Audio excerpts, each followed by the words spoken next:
By request, today we're going to be taking a look at how to make a Lizardfolk Necromancer. So get ready to do some grave robbing today on Rolling with Advantage.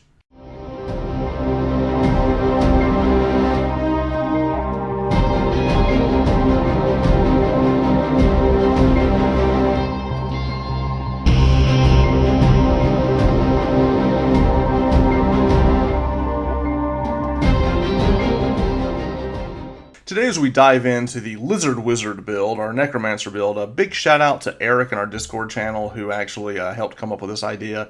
We were kind of kicking back and forth some ideas, and where this character was actually born was Eric's desire to kind of play around with this random rule set that I had come up with for the Isle of Dread campaign that we're currently playing. The idea is that all of the characters are rolled completely random. So when a player comes into the game, he said, okay, I'm going to roll my race is random, my class is random, and my background is random. Also, all of the stats completely random. So, your first roll is strength, your second roll is dex, and it kind of made some very interesting characters that everyone really have enjoyed, but they're out of the box. We have a Furbolg Paladin criminal. So it's just, the idea was to come up with something different. What he rolled up, just to kind of play around, was a Lizardfolk Wizard Archaeologist. And I was like, okay, that kind of works. And we started kind of chatting back and forth in Discord, and all of a sudden we kind of came up with this idea. It was like, this would actually be really fun to roleplay. It's a very different take of a necromancer, and I think it'd be very interesting to roleplay and to play this, because I think it will actually play very differently than most your wizards out there, and I think it even plays differently than most necromancers that I see hit the table. So that's what we're going to take a look at today, is the Lizardfolk Necromancer Archaeologist. So the first thing we're going to do is take a look at the Lizardfolk itself. Why is playing the Lizardfolk so different than any other race in D&D? And it's because of how they think. They think completely different than anything else, because they look at things very practical. They look at things, if a party member were to die, they would look at it and go, well, that's food, and those bones, we could use those bones for something, and, it's not insidious, it's just practical. Like, well, I mean, we're going to let this food go to waste. That's just different. And I think seeing it through the eyes of a reptile who just sees the world differently, I think it'd be very fun to roleplay. It also kind of leans into the necromancer. He's not a necromancer because he's got this dark and insidious desire to raise the minions of the dead. No, to him it's just, we should find a use for these bones, and I've made armor out of that one, and we've got an extra one. Why not reanimate it and have it walk around and, have it run down the hallway and hit all the traps? Better him than me. That's just the way that a Lizardfolk would think. I like that. So kind of to get into the idea of this is, if you come down here and look at the personality, one of the quirks that I think really kind of sums it up is that you hate waste and see no reason not to scavenge fallen enemies. Fingers are tasty and portable.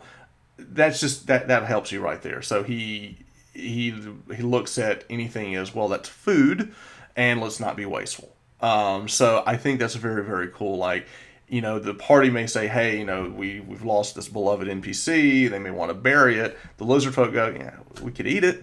I think that could be interesting. So now let's take a look at what we get for playing a Lizardfolk. Lizardfolk a lot of times aren't something that you would see as a wizard, unless you just want to play the Lizard Wizard because it rhymes, and hey, I'm down with that. But they don't get an intelligence bonus to their stats, at least not yet. We may see that change when the release of Tasha's, but the Constitution bonus they get is +2. They get a +1 to Wisdom. So they're good shamans or clerics or something like that is where you would go with this, or maybe druid. Constitution is good for any class. Wisdom is, druid, cleric type of thing. But one of the things that we want to take a look at down here, there's a few things here that we can really lean into, not just for the character mechanically, but also for the roleplay aspect of it. They do get a bite. They can use their bite attack as a strength mod, so they've always got like a backup weapon. Makes sense. Speed, they have a swimming speed, which is good. Cunning Artisan, this is what we're talking about earlier, where they would see a fallen enemy or something and say, hey, we could make a shield or out of that, or we could make I can make a tomahawk out of the femur, and that's just how they see it. They see it as like, hey, these are now resources, and I think that's very cool. Something we can lean into. They can hold their breath for 15 minutes at a time. Don't sleep on this ability. It's really good, particularly if you're going through an area that may have like poisonous gas or something. So it's really good. Hunter's Lore. They get 2 skills. For this character, since we will have decent wisdom, I went ahead and picked survival and perception. Natural armor is crazy good for a wizard because a wizard generally has a problem with armor class. You see a lot of them casting spells like mage armor and things to get some type of AC, but the lizard folk get that armor already, so it frees us up to not always have to be casting that. So basically we get a spell slot back because we have natural armor. So you're going to get an AC 13 plus your dexterity modifier. Hungry Jaws allows us as a bonus action to bite someone and then heal a little bit off of that bite. We can only use this once every rest, but if we think about the concept here of 2 of these abilities for the lizard folk, between the Cunning Artisan and Hungry Jaws, those are 2 abilities in the lizard folk kit that I think we can actually transfer over to how he would then become a necromancer. So the Cunning Artisan, he sees things and he sees his resources, so a skeleton or a zombie or something like that, I reanimated this because it's useful. Hungry Jaws, I bite things, and to heal off of it, well, a lot of the necromancy stuff we're going to be talking about today talks about taking from the enemy and healing themselves. So those are actually concepts that we can kind of bring over and create some type of synergy with the character. So now that we've talked about the race and we've talked about what we get for that, let's actually dive into the class itself. So Wizard is one of those classes.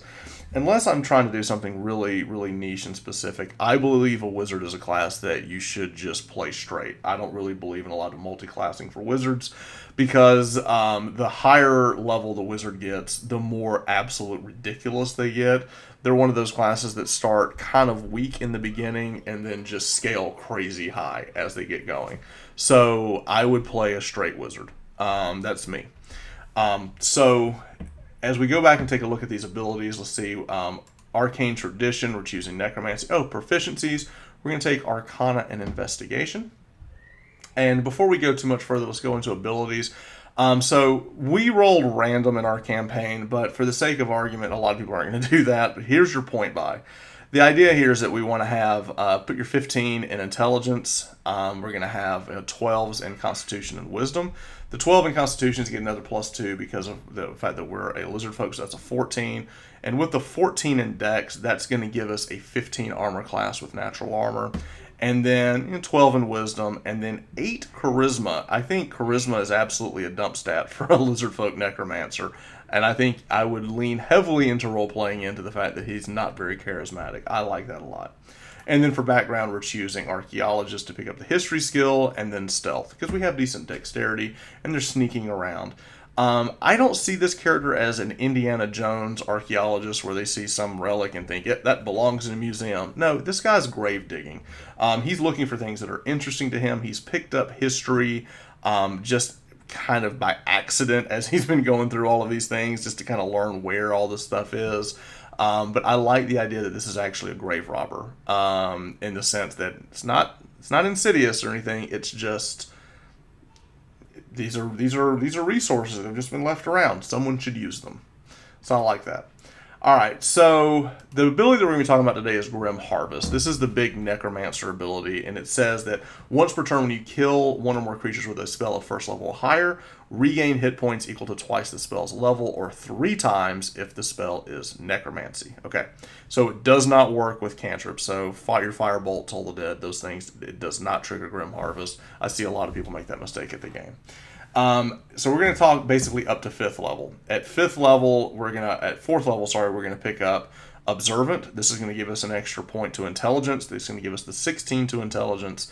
And it also gives us the +5 passive Wisdom, Perception, and Investigation.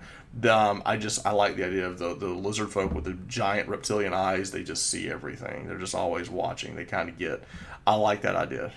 These are one of those things. Mechanically, it's good. It also helps me with the idea of the role play of the character itself. Okay, so let's talk about spells. So for cantrips, I like Mold Earth a lot. I think this is one of the most powerful cantrips in the game. I see a lot of people out there, top 10 cantrips in 5th edition, and this isn't on there, and I think it's a mistake. I think the spell is crazy. One, I like the RP of the Necromancer using this to dig up bodies. I think that's cool. But also being able to dig 5 feet of, of a cube of dirt. And then there's so many things you can do with this. You can build a moat around your camp. You can get to a river and then redirect water to a goblin cave. There's just a lot of interesting things that you can do with Mold Earth, particularly when it comes to like making fortifications and things of that nature. So really, really like Mold Earth. I like Mage Hand. Toll the Dead is the spell that I would take for my cantrip. It's a necromancy spell. I know a lot of people think Firebolt is better, damage-wise and everything. I just like Toll the Dead. I think it fits the theme of the character, and it does a lot of good. It does good damage, so we'll take that. Also, Light. They don't get Dark Vision, so you gotta have Light. All right, so first level spells that I want to mention. I'm not going to talk about every spell option. I'm just going to pick out the ones that I would take and the ones that I think kind of fit with the character idea. This is not your min-max wizard. This is the necromancer that we're trying to make a character of what they are going to be doing.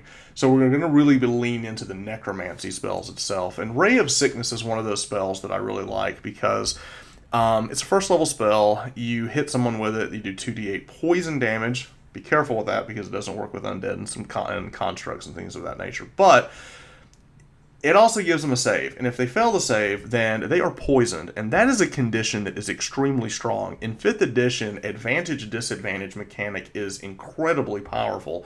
And being able to hit somebody with this and give them that poison condition is huge. So I really, really like that. Now remember, you hit the target, you deal the damage. The save is for the condition, not the damage. So that's something to think about. All right. Shield. I like this a lot. I've already got a 15 AC. I roll plus 5 bonus to AC as a reaction. I can get up to 20. I can help keep you alive. Sleep is a very powerful early level spell. And I've seen this just completely end an encounter. And I think a lot of people use this to kind of sneak past the guards. I think the Lizardfolk will say, well, this is a very easy way to make my opponents unconscious so that I can go and kill them and then harvest their bones. So I think they would just see this very differently. And I think they would use it more aggressively than others. All right, other spells that I like invisibility in any caster. I think it's just a great spell to have. Ray of Enfeeblement is, I have such a love-hate relationship with this spell. I love what it does. I hate how the save works. Okay, so you make a ranged spell attack against a target, and on a hit, the target deals half damage with the weapon that uses strength. You're fighting a giant minotaur. You hit that, now he's only doing half damage against your barbarian, who is then halving the damage from because he was rage. So you're basically, I love the debuff aspect of this. The reason that I hate it is because at the end of its turn, it then makes a Constitution saving throw, and generally the thing that is swinging a giant weapon that you want to use this on will have high Constitution. So that's something to think about. That being said, once you get high enough level and your save gets good enough, maybe you can get this to stick around for a turn or two. I like this in a pinch. But I think it's niche depending on the encounter. I still like the spell. All right, so now we go to 3rd level. Now, so Animate Dead, at 5th level, you're going to have 2 5th level spell slots. Every day you're going to use Animate Dead as one of them. So every day, that's one. And you're basically going to keep a zombie or a skeleton or something with you at all times that you can kind of command around the battlefield. It's extremely helpful. Out of combat, it can carry things for you. It can scout. It can do different things. In combat, it can help your rogue get sneak attack. It can stay next to you and kind of create some type of barrier between you and that orc that's charging you. He's got to get through the zombie first. A lot of cool things you can do with that. All right, Vampiric Touch is the spell that I want to build everything around. I want to build the character around Vampiric Touch at 5th level. So what I'm going to do is I'm going to cast this spell. It's a concentration spell, and anything that I touch, I can do 3d6 necrotic damage, and I heal for half of the damage that it deals. And I can continue to do this every turn as an action. Okay. The problem with this spell is that, one, it's concentration, and two, it's touch. Well, concentration just means that I want to try to get in a position where I'm not going to get hit. So I want to try to stay in the back, and I want my skeleton to stay in front of me. The problem is I still need to be able to touch them, and that's where our familiar comes into play. So a familiar, at first level, we would have picked up Find Familiar. Familiar can actually deliver your touch attacks for you. The problem then we run into is that, all right, well, you send your hawk in, or your lizard, or your cat, or whatever it is, they can deliver it, but if they get hit, boom, they're dead. And that's when now we're going to kind of talk about D&D 101 for wizards. The familiar that you're going to take is the owl. The owl is the best and the only pick for this class combo, because what we're wanting to do is we want the owl that has a flyby to fly by, deliver the touch attack, leave, because then he won't attack an opportunity attack because of its ability, and then fly back into some type of a cover. It can fly 60 feet and around. So the idea is that it's going to fly forward into the battlefield, it's going to deliver your touch attack, and then it's going to GTFO out and then hide behind a tree or something because it has 1 hit point. So you basically got this really fragile bird flying around. And the idea is that it's going to run up, it's going to hit things, it's going to come back, and you're going to do this every turn. You're just going to keep hitting things with Vampiric Touch. And remember, with Vampiric Touch, not only are you doing 3d6 damage with the touch attack, but anything that you kill, you're also going to use Trigger Grim Harvest to heal for even more. So if you do take damage, you can just keep healing off of it. So that's kind of the idea early on with the Necromancer. Is to kind of keep that going with that. All right, so now that's how this character plays at 5th level.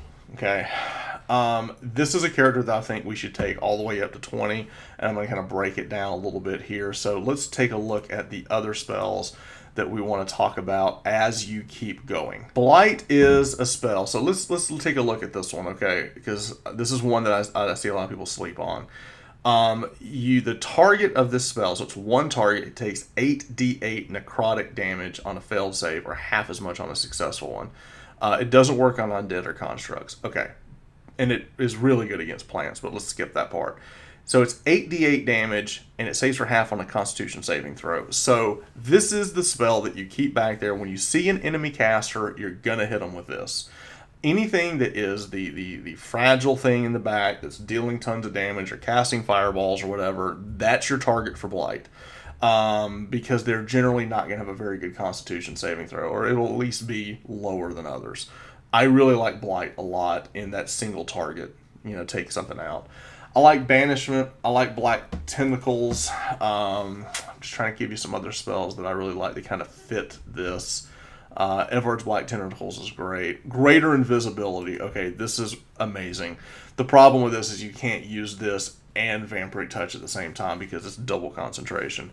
So I like Greater Invisibility, but this is not, because I'm going to be leaning so heavily on Vampiric Touch, or even upcasting Vampiric Touch to do even more damage with it. That's not something we're going to be using too much. Maybe have it, for your RP out of combat situations. Polymorph is a fan favorite of mine. All right, so let's talk about Cloud Kill. So Cloud Kill is an amazing spell for the Necromancer because it lays out this giant area that just does a ton of damage, but it's poison damage, and your undead that you're summoning are immune to it. So the idea is you can lay Cloud Kill out, then run your undead in there, and they don't care that they're in Cloud Kill. That's very, very cool. Speaking of which, one thing I do want to back up and talk about is another ability that you've picked up at this point since you're a level 10 Necromancer, and that is Undead Thralls at level 6. So at 6th level, when you cast Animate Dead, you get an additional zombie or skeleton. If we look at Animate Dead, when you cast it at 3rd level, you get one skeleton or zombie. Once you hit 6th level, you now get 2. If you upcast Animate Dead, you get an additional 2 undead creatures for each spell slot above your 3rd. So the idea here is now at cast a 4th level spell, and I'm going to get 3 for the initial cast of Animate Dead, and another one because I have the Thrall ability for being a Necromancer. So now I've got 4, and this just keeps going as you level up. and can upcast this even more. The idea is that you're going to be basically dragging along this whole like army of undead with you, and I like the idea of cloud kill, send in the thralls. That's a really cool play style that I think would be fun to play. I know a lot of people when they play a wizard they want to go, well, I just want to cast fireball, and it's fun. And if you've never played a wizard before, by all means go make a wizard and toss fireball. This is just a different feel. It's a different character, and I like this idea of playing it in this way. So that's what our Necromancer Lizard Wizard looks like. So if you have played a Necromancer, I would be very interested to hear your take on it. I'm generally not a fan of the person bringing the dark and insidious evil character to the group because it doesn't generally gel with the paladin or, the good-hearted rogue. And then you've got the wizard, the necromancer. I like this because it's like, hey, this is practical. It's not the evil character. I like the idea of that. But I would love to hear your stories. Any tricks with necromancy spells? It's not one I see a whole lot at my tables, but I'd be interested to see any combos you've seen with this. I like the idea of all the different things you can use your skeletons for. Hey, we're in the Tomb of Horrors or the Tomb of Annihilation. Let's just run the skeleton down the hall and see what traps it triggers. I like that idea. I like dousing them in lamp oil and running them down somewhere and then lighting them. And there's a lot of fun things you can do with them. So I'd love to hear your feedback. If you would like to join in on the conversation, you can leave a comment below. You can also join our Discord. I'll put a link in the comments below. And just continue to follow us if you like this kind of content. Be sure to like and subscribe to the channel. Until next time, keep rolling with advantage. Thanks.